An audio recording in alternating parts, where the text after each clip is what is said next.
and we've also got Sims on there.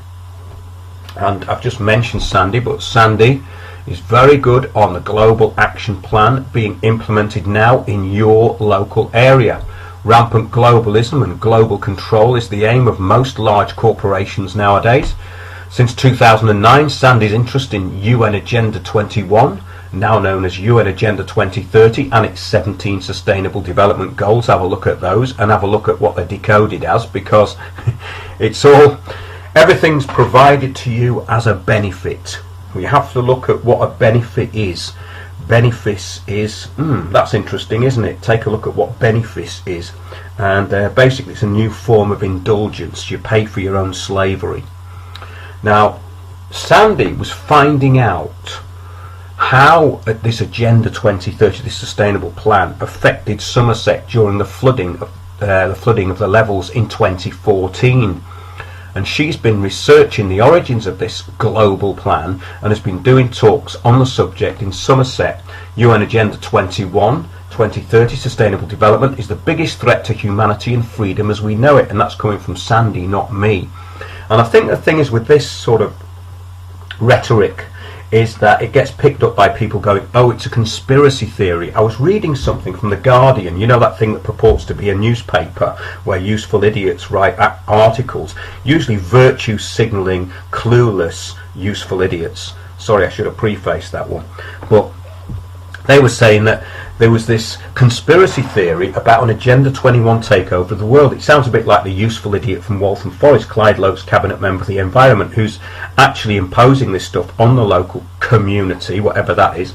And they now have realised that yes, it is Agenda 21, and he said, I don't subscribe to this theory that there's an Agenda 21 takeover of the world. So I sent him a challenge and some links that you should look at, which is the things that he's imposing. And no, it's not a conspiracy theory, but we have all these useful idiots, these councillors, over 100 of them in London are actually linked in with property developers now. So what we've been covering over the last couple of weeks is very important, because we've got this situation now where we've got these, but basically we could say unelected officials, because that's in effect what they are. They have this kind of idea that we've elected them, but really these people are put there, they're useful idiots, they're of actually no use at all. And so Sandy, getting back to Sandy, will explain the origins of the UN, EU, and how Agenda 21 was born at the Earth Summit in Rio in 1992. And who came up with the plan, why, what it will mean for humanity, and how it links up with the Orwellian Smart Agenda 5G, what this means to everyone. So Sandy's got a new presentation on that, which she'll be presenting on the would remain closed during the initial investigation. Well, can anybody tell me if they've walked past a police station that wasn't closed recently? That's what stuck out for me with that one. And this again is it's actually from a local newspaper, and this is the Agenda 21 backlash going on here. A mystery arsonist has been praised as a hero after an ancient toll booth, which only charged drivers 12 pence, burnt down overnight.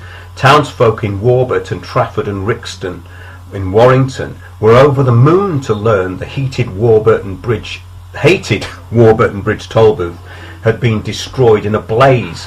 Tailbacks caused by the bridge, which links the two villages, were so bad children had to do their homework in cars as they waited in horrendous queues. One woman said she had to give first aid to a man who had suffered a heart attack because the ambulance was held up in traffic, reports The Times. No one condones arson, said an eyewitness, but it's given us all a sense of relief because we don't have to contend with the traffic. So this is all part of the problem that's going on. Even going out today, you can see that traffic is being forced off these small side roads onto the main roads, and that's a huge problem because you've got gridlock on the main roads, and that's becoming more and more obvious. So all of this smart cities and smart agenda to get cars off the road is just going to create these massive traffic jams everywhere. We talk about this all the time. It's extremely important because what they're doing it on the back is pushing cycling, and they're getting these cyclist lobby groups to actually basically be very vociferous and actually creating cycling lobby groups, and that's also a huge problem because it's happening all over the country. I get people writing to me about this stuff all the time, and it's a big part of what we talk about. Again, it's the Agenda 21 policies. If we get through to our first item, Agenda 21 spreads its tentacles from governments to federal and local authorities and right down to community groups. Chapter 28 of Agenda 21 specifically calls for each community to formulate its own local Agenda 21. So, useful idiot cabinet member for the environment and all useful idiots all over London who are imposing this, just read that. Chapter 28 of Agenda 21 specifically calls for each community to formulate its own local Agenda 21. Quote, each local authority should enter into a dialogue with its citizens, local organisations and private enterprises to formulate a local Agenda 21 through consultation and consensus building. Oh, you know that word, consensus. You know what that means, don't you? No choice locally at all. That's what consensus is. We're going to create a consensus. What we're going to do, we're going to recruit the people in your local area who are absolutely on our side. They believe all the fake green agenda. They love cycling everywhere. They hate motorists because they don't want to travel, and they're going to be stuck in tiny apartments for the rest of their lives and genocided when they get their pensions, because we don't want to be paying them to sit around doing nothing, do we? That's the globalist agenda. So that's what people like Bill Gates, Richard Branson in his carbon war. This is something that I think's gone a bit flat because he's not made as much money out of it as he wanted to. I'm going to get onto that actually. It's quite an interesting one, but it's called the Carbon War Room. Can you get your head around this? It was started in 2009 by the Grillionaire Richard Branson. You know that guy, the billionaire philanthropist. It offers the myopic carbon dioxide scaremongering and has homepage menus for battles and tactics. It's interesting, isn't it, the way that they lay this all out. It's all military intelligence talk. It's about deployment. You know, they use deployment a lot, don't they? People getting deployed everywhere. You know, they're going to deploy things. They're going to deploy these agendas into your local neighbourhood. It's only fair to disclose the rules of engagement. It says here that these government forces have imposed on science, debate and truth. Absolutely correct. No question, the greatest abuse of science in the history of the world. I agree with that actually. And maybe I shouldn't be reading something out that I agree with, but why not? There's plenty out there that I don't agree with. In fact, I suppose it's about 99%.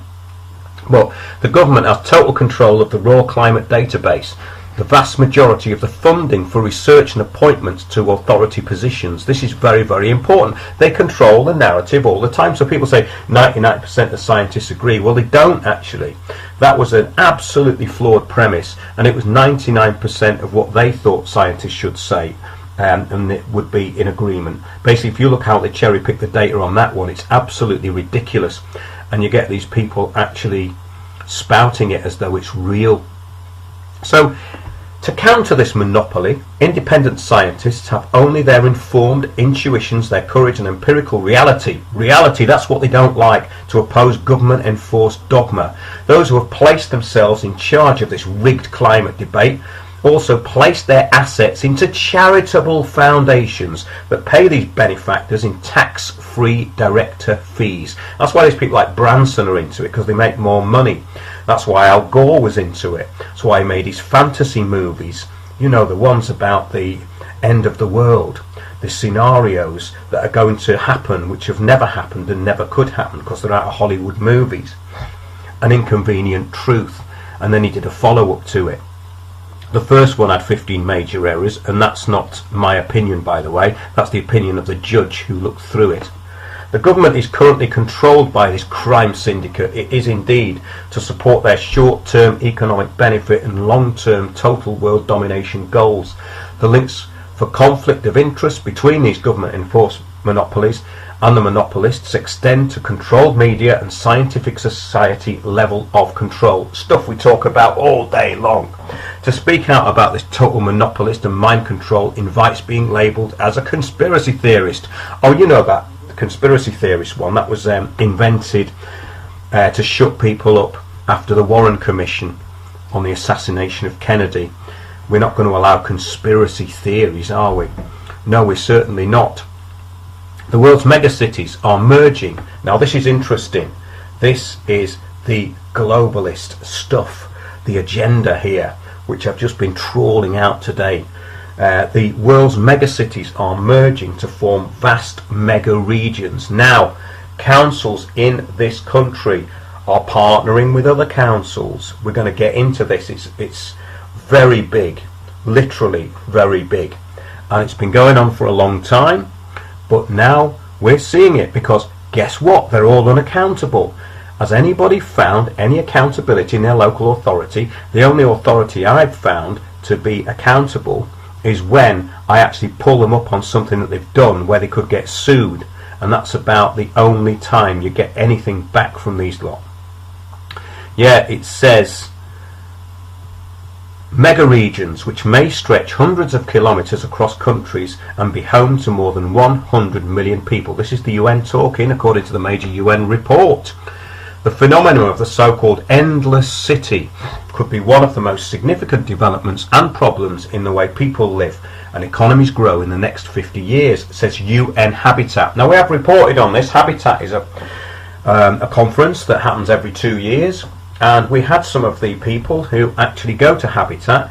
They're usually dull academics and they can't actually command your attention. So they sit there making a few statements before these conferences, and it's like watching paint dry. But what they're actually talking about is the demise of all your rights, and they're looking at the walls doing it, looking for something more interesting to talk about. That's the way it's presented. It's presented in such a dull and turgid way, people think this can't possibly be important.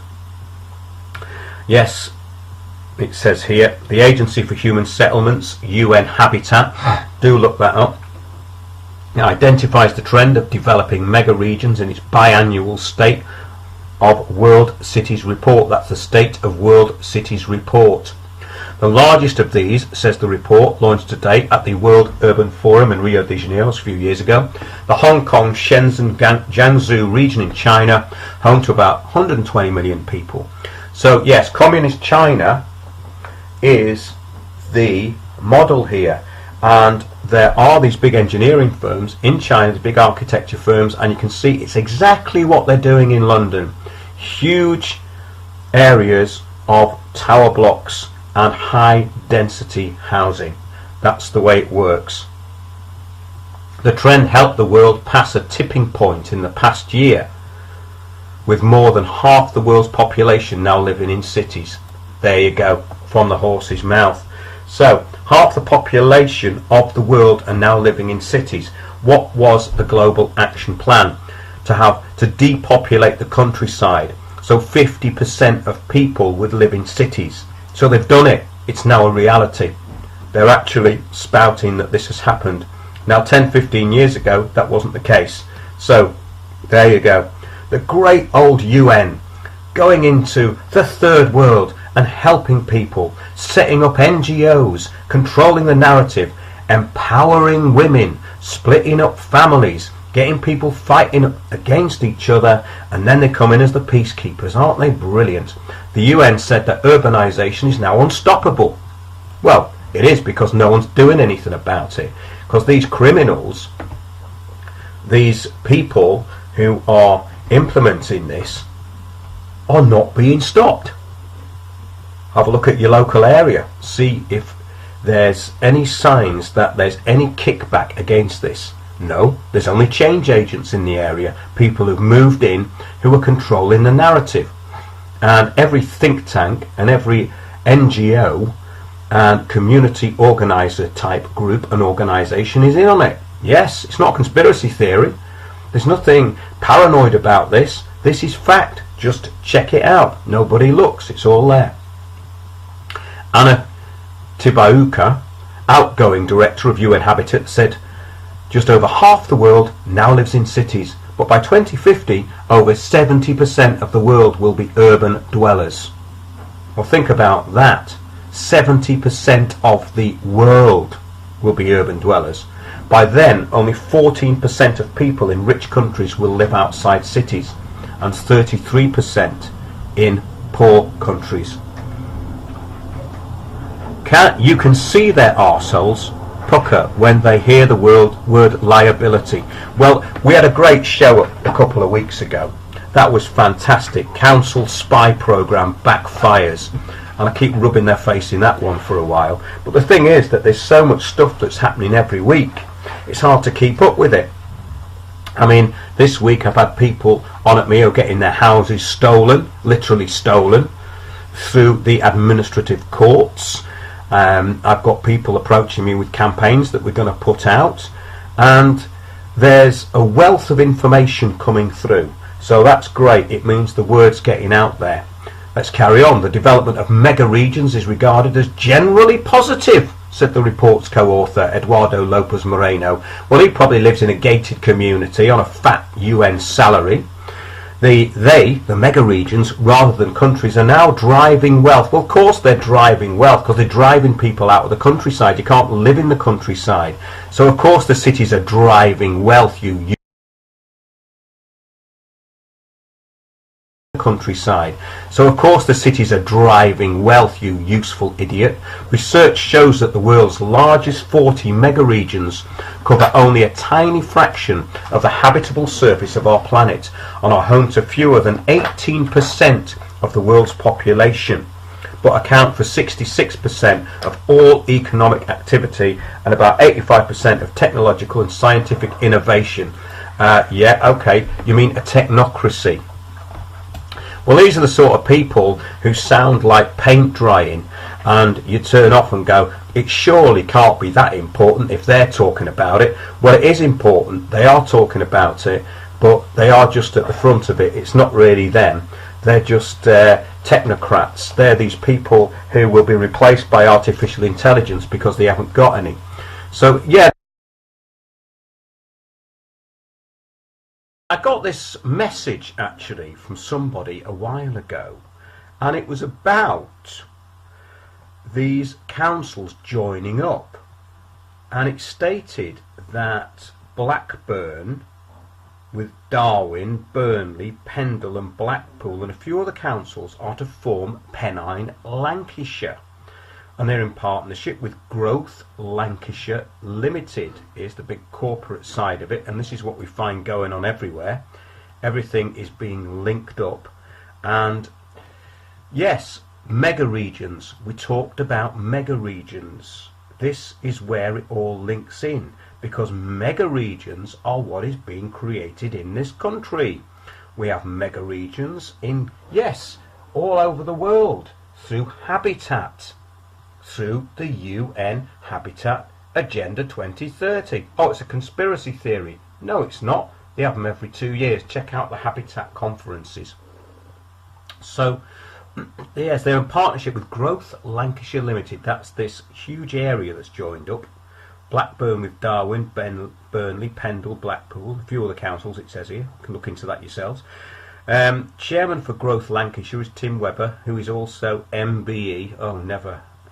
Well, this is the thing, you see. This is what they do to useful idiots or people who are just going to die. They make them members or order of the British Empire. If you want to look at what MBEs are about, they link really into... You get invited to a lot of things after you've got an MBE or an OBE. Yes, and he's Managing Director of Barnfield Construction Limited. Okay, so that links in with what we've been saying in the first half. It says previously on the board of directors for Lancashire Economic Partnership. Oh, here we go. Also on the boards for Pendle Vision. This is this guy, the same one. Groundwork, Training 2000, Canal and Rivers Trust. Prior to that, was involved with business and the community. I wonder whose community that was. And on board for Groundwork Trust and LEP. He is also partnership with Rossendale, Together Barnfield, which is another little conglomerate here. He has also been named as one of the families on the rich list for this area. Very busy man, and there's probably more I haven't come across yet. Councillor Miles Parkinson. Linburn's council leader and also a representative for Lancashire County Council, is a director of Barnfield and Hindburn Limited, Growth Lancashire Limited, NW Fire Control Limited, Globe Enterprises and the Prospects Foundation. He's also on the board of trustees for Accrington Stanley Community Trust, which I have been reading articles on because they have put forward an application for planning permission on the playing fields so they can build a big sports complex. That's right, yeah, so they build a sports complex and a gym, and probably there'll be some flats there to get rid of the playing field. Over 300 residents, including Councillor Pritchard, who is also a former mayor for Hindburn, turned up at a meeting in opposition for this development and signed a petition. But guess what? We were ignored because the plans have already gone through. It's called consensus. It's called Delphi technique. Look it up. Look up Delphi technique. Been talking about that one for years. That's how you control a group meeting. A decision hasn't been made by the planning committee yet. Isn't a conflict of interest that Miles is on this board and a council leader? No, nothing to see here. Please move on. Have been reading articles that Councillor Pritchard was running as an independent at some point as well, because he said that the Tory and Labour parties no longer stand for people. Planning permission was granted as well for the housing development to be built on the Lytham playing fields, which is near my daughter's school, blah blah blah goes on. There's someone who was actually contacting me a while ago, but it ties into what we're going to be talking about. Councillor Pritchard voices concerns as we are already overpopulated with not enough services or school places as it is. This is the big thing about what they're doing, swamping the infrastructure. You've got to fight over a place for school and you're going to have to walk, cycle or enjoy yourself to get there. Again, residents were ignored and building started a few weeks ago. Does this sound familiar, Mr. Corbyn? Residents were ignored and building started a few weeks ago. It does. It sounds very familiar. Where do I start? Highgate Estate, Aylesbury Estate, Alton Estate? Well, let's bring that in now before we go into the mega regions. Well, yeah. Mega regions, it's just a way of reducing accountability. See, they talk about localism and accountability, but when they talk about that, they mean the opposite. In fact, everything they say, they mean the opposite. When Richard Branson talks about saving the planet, he means destroying the planet. He means any game that suits him. Anyway, okay, tell me, what do you think about mega regions? Well, all this that I'm reporting is that a quick search on the internet will bring up how big this is, and it's getting bigger. And that's the important thing here, I think, is that part of the agenda that we talk about week in, week out, which affects everything you do and every person on the planet, is down to this. It's about remote authority and lack of accountability and no recourse locally, but the appearance of this word called community. Yeah. And we have community organisers, community consultations. Again, get the people on your side through a PR company, as we reported with Chris in Hertford several weeks ago. What they do is they bring in these people who are skilled at controlling the narrative. They get the useful idiots on board, they identify the narcissists, and they put them up as the community leaders or the voice of the community, and then they get to interact with, guess what, the stakeholders. You know those people. Yes, they chain you to the stake and then burn your rights. That's what stakeholders are. They do indeed. 5 Buckinghamshire councils set to merge into one. 5 into one. Yeah. Government plans to press ahead with a bid to merge all 5 local authorities in Buckinghamshire into one have been welcomed by the county council leader, useful idiot, Councillor Martin Tett.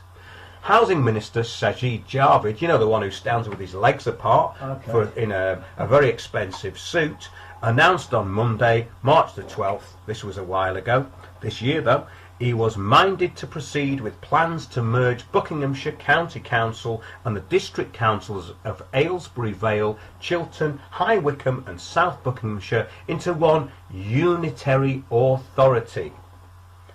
Are we getting the message here?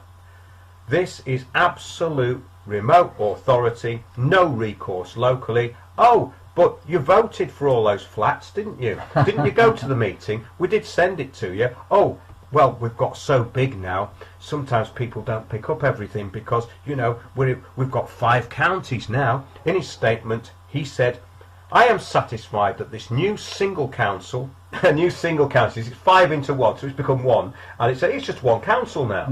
It was one council before, so it's the same, can't you see? It's just the same, but bigger. You always had one council. Bigger, yes, yeah, the One World Council. Yes. Well, the effect of these things is to disempower people. I mean, right now, there's stuff going around the whole of England in council meetings, sub-council meetings, tenants meetings, about a European General Directive on information control and so forth. And what we're told is, oh, this is a new rule, this has come from the European Union, it is about to be okayed by Parliament, and you've got to be ready. Now, most of what they say is stupid. Some of it may be useful, but it's all disempowering. And the way it comes across to people is it's another rule which is above us and above the immediate authority above us, i.e. our local council or our local ward council. They have no say in it, they're just here to implement and we must obey. So these are called consultation meetings, but they're nothing of the sort. They're instruction meetings. That's right. And there is a legal backing. If you don't comply, you could be, or would be, and will be in trouble. Let's see what the useful idiot Sajid Javid said. I am satisfied that this new single council, if established, we already know it's going to be, and obviously, you know, if, you know, the big word if, it means yes, it's going to be established, yes, we knew that. It's likely to improve local government and service delivery in the county. Well, what they're going to do is make sure that nobody can complain. That's the first thing.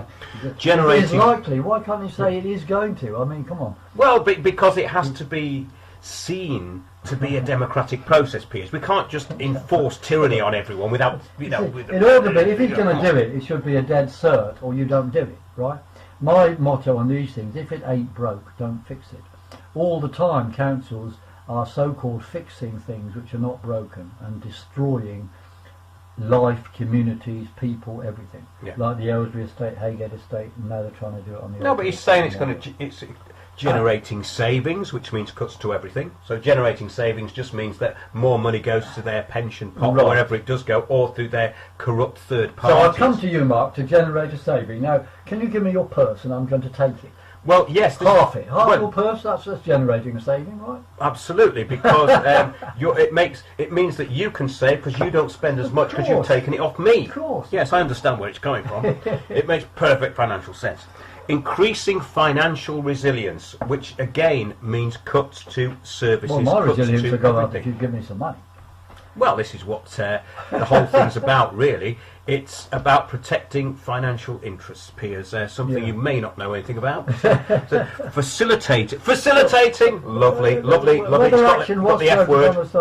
It's got the F word, facilitating a more strategic and holistic approach to planning and housing. Well, strategic and holistic means, you bring in... Cosmic, man. It's holistic. It's holistic, man. Well, look, man, it's a festival. It's a festival, man. Chill out. What's the matter with you guys? Yeah? You've come down here today, you just... all this you're doing... Lots of them do festivals too. You're making it a very distressing experience for everybody, and we come here to chill out, right?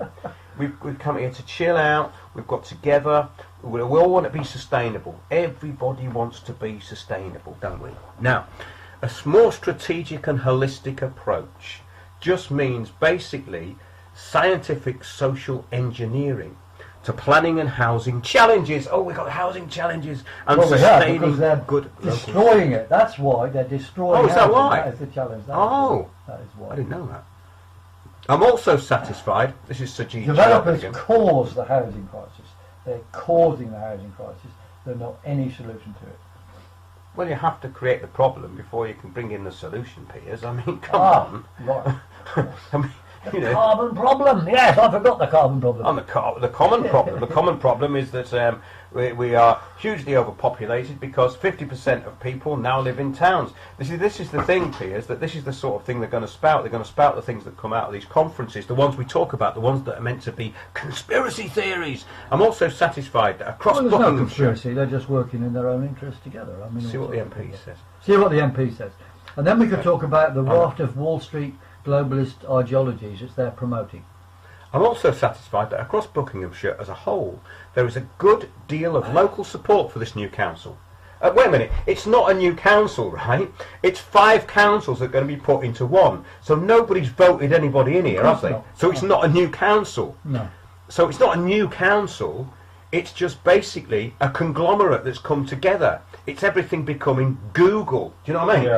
Yeah. So, and that Googleization. Googleization. Halls, yes. Yeah, Googleization. What happened to Yahoo? Well, they're part of it, aren't they? They're part of the problem. Yeah. They're not the solution, man. No, you know, no. and that the area of the council represents a credible geograph. Geograph. Oh, it must. Maybe I left the Y out. Yeah, Y. See what the useful idiot says here. Bucks County Council leader Martin Tett said, "It's really positive news that the government is minded to support our proposals for a single unitary council, as if it's them. You know, they've been told what to do and they're going to do it. That's all it is. So it's positive news that they're going to support our proposals. It's us for a unitary council.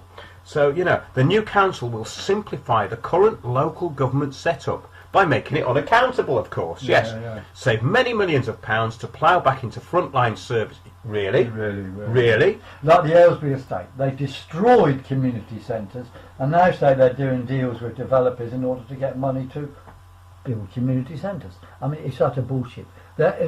Even today I got a phone call from somebody who was not allowed to use the tenants' hall on the Aylesbury estate. No reason given.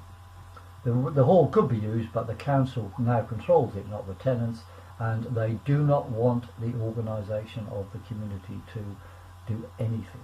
Of course not, because they want to bring people outside in. But see, the narrative. this merging of councils, I should think, is really about making larger scale operations so they can bring in big super developments, rather like the Old Kent Road Opportunity Zone, say. This is a really big thing, right? It's 5 times the Haygate death and destruction.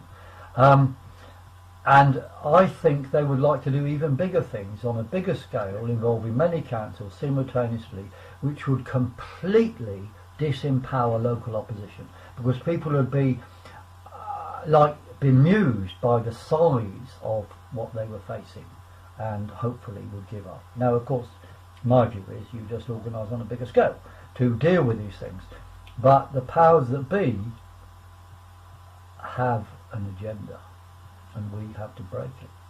Well, it's globalisation and all these cliches that we've heard, but we actually put it in the framework where it's come from, which is the stuff that we've talked about in this show and many others. And these useful idiots at a local level aren't making any decisions. They don't even really know where it's coming from, and because they've got their noses in the trough, they don't really care. And they want to enable services to be provided for residents at a truly local level. So you get 5 councils merging into one, right? But that makes more local, doesn't it? Okay. You know, it does though, Piers. You know, you've got to start thinking bigger. You know, you're not thinking big enough. You know, this is a... Go local. You've got to be positive. Stay in the EU. Yeah, think global, act local. You know, we know there's a widespread support. We know, you see, change agents speak. We know. So yeah, okay. So you've not consulted anybody, but you know. Yeah, but they ask people questions like, "Do you believe in good things?" And if they say yes, that's taken as agreement. Oh, the fire alarms have gone off in Windows Towers, ladies and gentlemen. Or is it Piers Corbyn's phone? I don't know. We know there is a widespread support for these proposals, and we will continue talking with residents. Really? No, you won't. You liar. I'm calling you out now. You may pontificate towards people, but don't lie, please, you useful idiot. And a wide range of organisations, wide range of your organisations, you know, a wide range of your chosen organisations, your stakeholders across the country, to ensure the new council benefits from their input and expertise as things develop. I'd encourage as many people as possible to let the government know their views. Really? I think that might have been a mistake. Together we can make a single unitary council happen. I mean, see these people... Did anyone ask for it?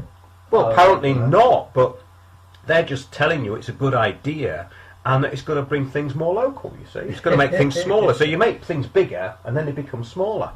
A single unitary council happen, which will not only improve residents' lives now, but crucially will create a Buckinghamshire that is fit and thriving for the future. Now, you can tell this idiot, useful idiot, hasn't written that himself, because it's just corporate nonsense, rubbish, Agenda 21 speak, yeah? However, leaders of all 4 district councils issued a statement on their disappointment and plan to keep up the fight. So there you go. So wait a minute.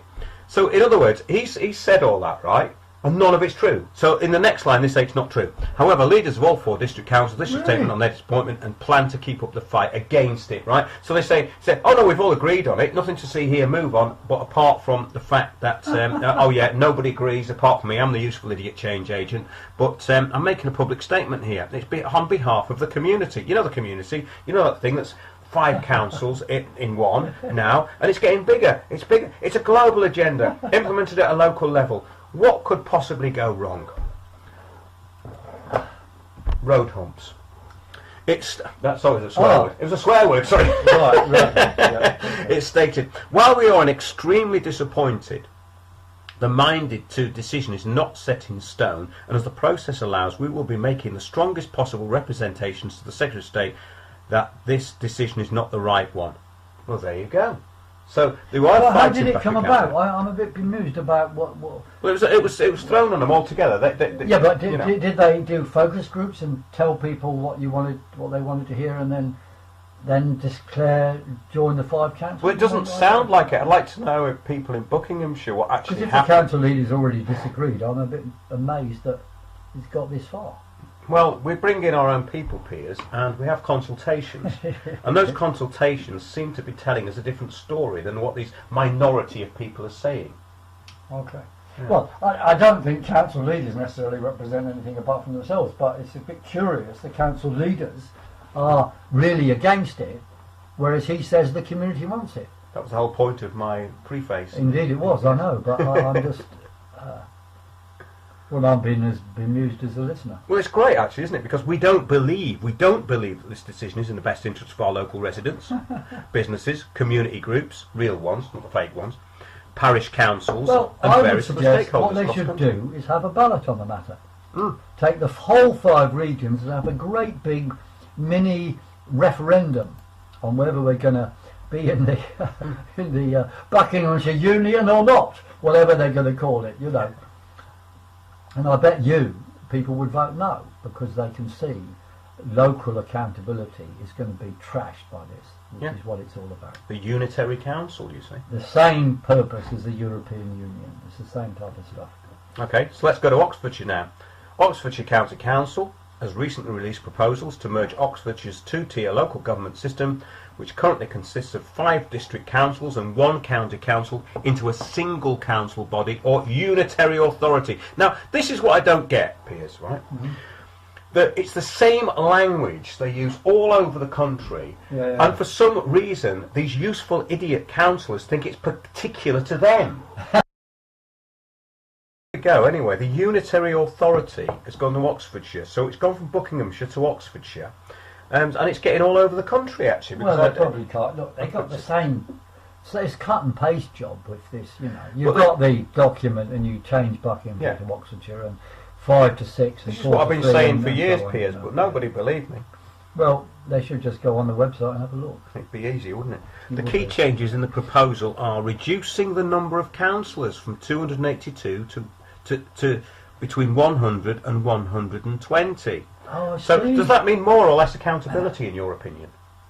Well, it means that there's less accountability. I mean, obviously there must be a limit to how many councillors you could have, but on the other hand, you know, you're halving them.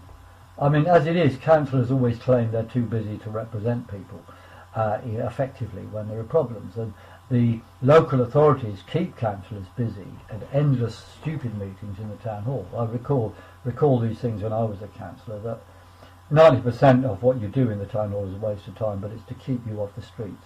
Because if you as a councillor are on the streets, you start finding out about what is really going on and going wrong. and that's the last thing they want councillors to do. Yes, councillor, no councillor, 3 bags full councillor, come to a meeting, councillor.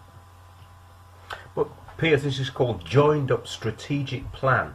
It's a joined up strategic plan, you see, for the country, for the county, actually the country really, to align housing, jobs and infrastructure planning. Now this is where it starts to get really sinister, because what this means is basically surveillance of everything and no rights whatsoever.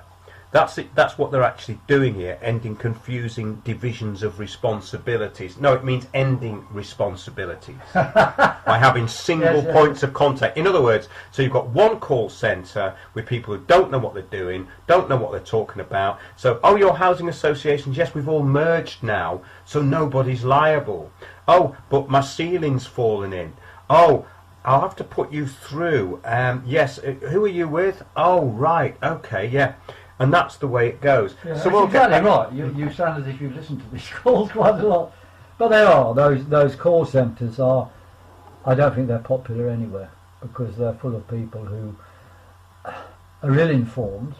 They're doing their best to kind of help whoever answers, ask them questions, but they end up just shoving people into places where no one else answers, or they're going to be called back. And it's, you know, really tedious. All I want is the councillors to do their job. Yes, it says here. Now this is pretty sickening. Joined up strategic plan for the county to align housing, jobs and infrastructure planning. Okay, total unaccountability. Apparently this is needed to deliver badly needed housing, which however avoids opportunist development without the necessary infrastructure. So wait a minute.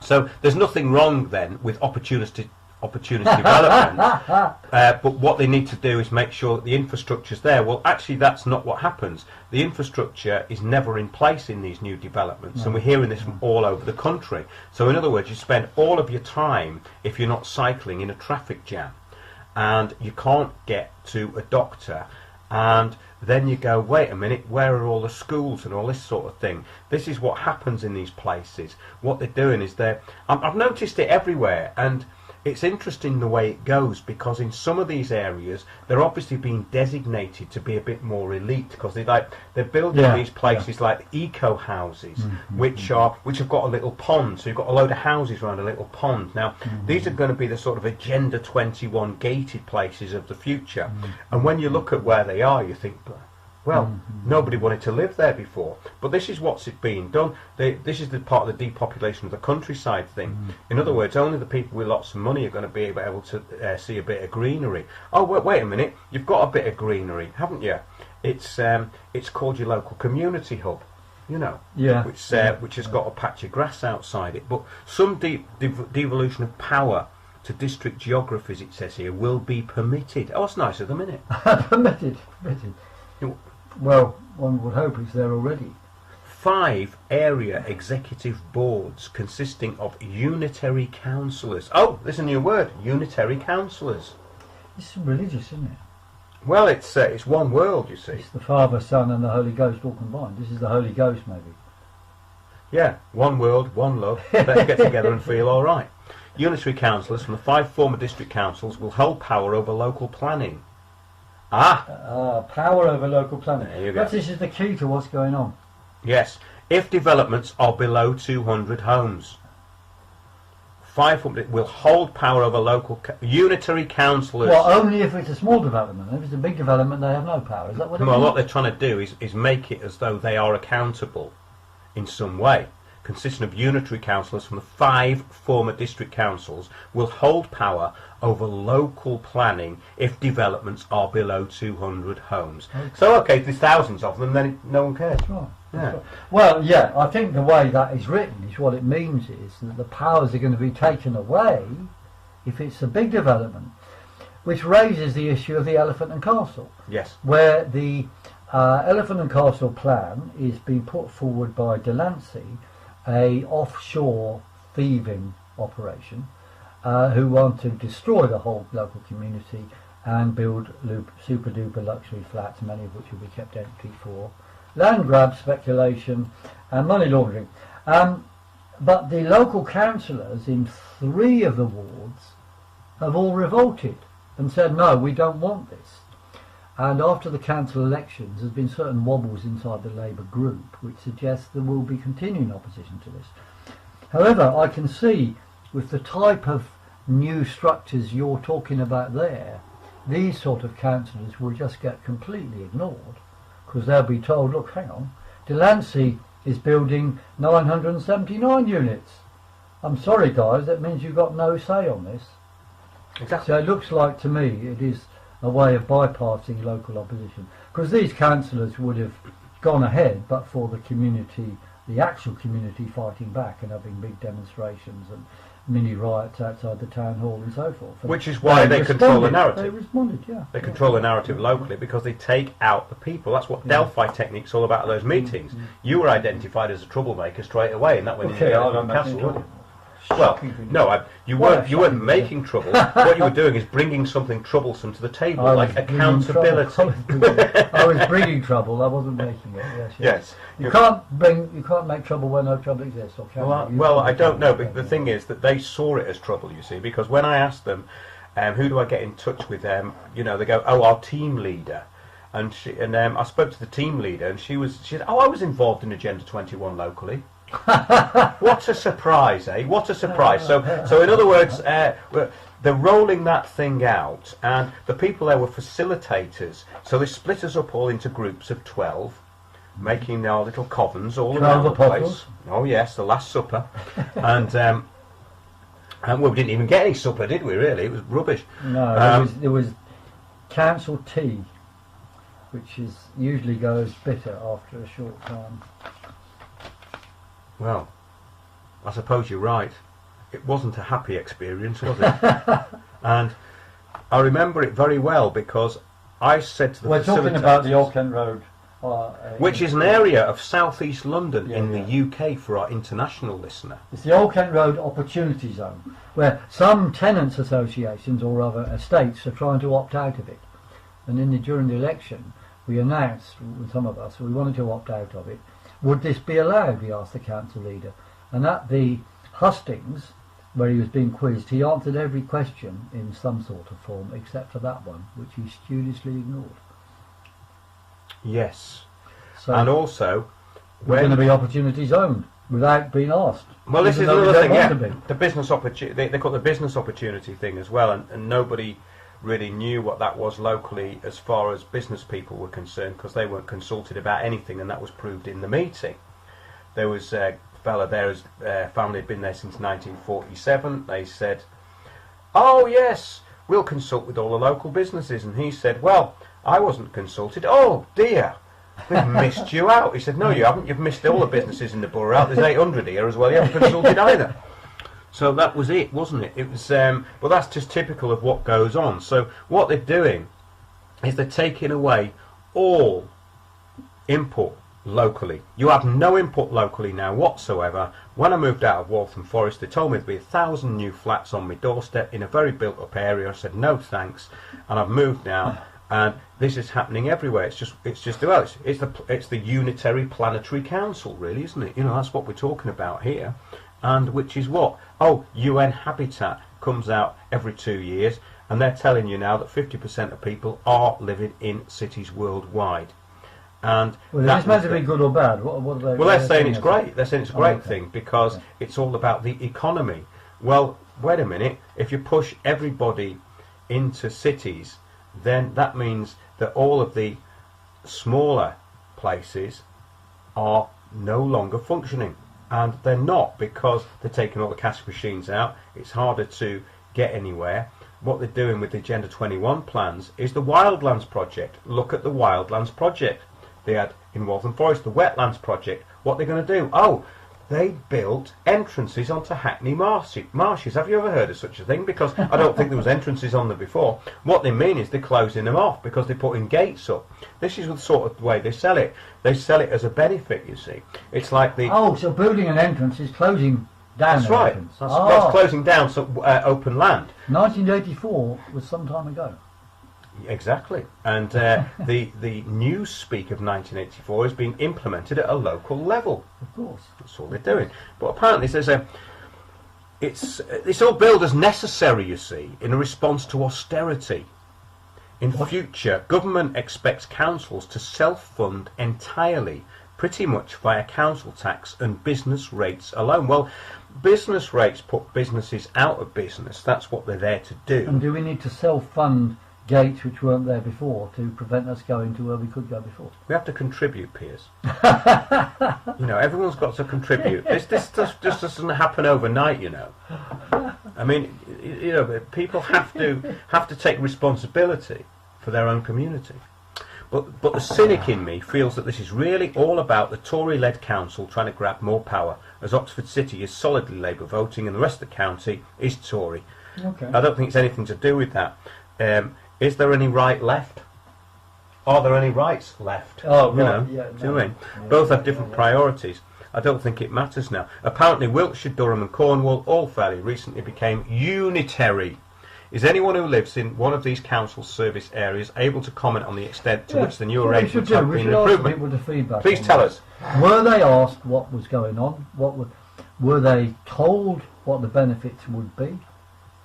Were they given a choice? Do they feel that accountability is going to go up or down as a consequence? We'd just like to know what people are finding in practical terms. Well, Piers, as our local useful idiot says, survey after survey suggests. Well, survey after survey suggests, but I can tell you, survey after survey on the Aylesbury estate, the Cressingham Gardens and Alton estates show that what the councils are doing is not what people want. Exactly, as was found out in our video where you were there and you were accused of being some kind of radical because you stood up with everybody else in the room and told the council to leave. Now, isn't this funny? That when people scream at them to leave, they just sit there. They do. And when people say, come back, we want to talk to you, they leave. It's kind of reversal. Yeah. It's a strange reversal of tactics that they use. Dorset, West Dorset District Council, North Dorset District Council and Weymouth and Portland Borough Council share one chief executive and senior management team. What could possibly go wrong there? Well, I don't know. I wonder what happened to Chesil Beach. That's for you to know and me to find out. A single workforce is to be created for the councils, but it is not clear how many job losses there will be. Right, so there'll be job losses anyway. See, that workforce, I'd like to know, is it going to be in-house or is it going to be subcontracting? Are they bringing some European Union tax dodging operation or an American tax dodging operation that's using so-called, open border European free trade rules to impose cheap labour on us? I don't know. Well, let's have a look. When are we going to talk about the weather, by the way? Well, we're going to talk about the weather very soon, actually. I was just going to bring it up, Piers, but you had to mention it, didn't you? Now, okay, Captain. Here we go. It come up straight away. And guess what came up when I put that in? The Dorset, basically, unitary thingy. It says here, we get our Dorset. All right. It's ours, you see, Piers. Apparently. But it's the Dorset Sustainability and Transformation Plan. So that this bringing together of councils is nothing to do with Agenda 21, is it? Because this is an Agenda 21. See, they're just good words, aren't they? They're holier than thou words to justify everything. We're going to destroy the north of England in the name of saving the planet. We're going to destroy your rights in Dorset in the name of, can you read that again? Sustainable, what is it? Green? God. Well, anyway, it's the document. This document provides additional information to support. Oh yes, the propaganda arm. Our Dorset. Oh, yeah, the Sustainability and Transformation Plan for Dorset. Right. In actual fact, people, this is truly scary because everything that you think is controlled locally is now not controlled locally. It's being enforced by useful idiots who are doing it on the back of something that most people don't even know exists. Yeah. Leading and working differently. It's got a pyramid there. 1, acute network of services. 2, integrated community services. And tier 1 is prevention at scale. Right, now let's just see the rubbish they put, because all of these documents are the same, right? Transforming our workforce and leadership is one of 2 fundamental enabling programs of work that are essential if we are to realise our ambitions for our prevention at scale, integrated community services, and 1 acute network program. If you oppose, you'll be given a label. I said, read the label. Exactly. Well, look at the facts would be handy, wouldn't it? Yes. Governance and delivery. We are proud of our track record. What? You're proud of your track record? Okay, so you've just formed this multi-conglomerate of useful idiots and got rid of most of the people who can make decisions, and you're proud of your track record of working together, you see, across organisational boundaries, which means basically that we don't listen to anybody. Yeah, that's what that means, across organisational boundaries, to deliver change. In other words, we deliver what you never voted for, and we say you don't like change because you oppose us. That's right. And I'm afraid we've asked the people next door, and they think this, so you can't think that. Well, Piers, however, we have not previously delivered system changes of the scale set out in this plan. Not. In other words, because it's not from you. It's the Global Action Plan implemented locally. Indeed. Glocal. Okay.